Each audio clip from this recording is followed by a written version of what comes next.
ஆயத்தப்படு, ஆயத்தப்படுத்து. ஆயத்தப்படுத்துதலுக்கான வேத வசனங்களை பார்க்கலாம். தன் எஜமானுடைய சித்தத்தை அறிந்தும் ஆயத்தமாயிராமலும் அவனுடைய சித்தத்தின்படி செய்யாமலும் இருந்த ஊழியக்காரன் அநேக அடிகள் அடிக்கப்படுவான்.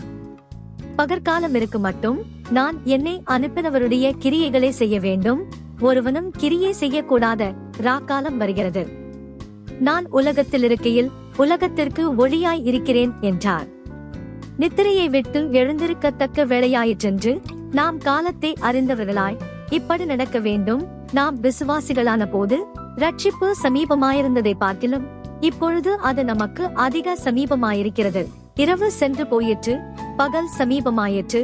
ஆகையால் அந்தகாரத்தின் கிரியைகளை நாம் தள்ளிவிட்டு ஒளியின் ஆயுதங்களை தரித்துக் கொள்ள கடவோம். களியாட்டும் வெறியும் வேசித்தனமும் காமவிகாரமும் வாக்குவாதமும் பொறாமையும் உள்ளவர்களாய் நடவாமல் பகலிலே நடக்கிறவர்கள் போல சீராய் நடக்க கடவோம். தூர் இச்சைகளுக்கு இடமாக உடலை பேணாமலிருந்து கர்த்தராகிய இயேசு கிறிஸ்துவை தரித்துக் கொள்ளுங்கள். பந்தய சாலையில் ஓடுகிறவர்கள் எல்லாரும் ஓடுவார்கள், ஆகிலும் ஒருவனை பந்தயத்தை பெறுவான் என்று அறியீர்களா?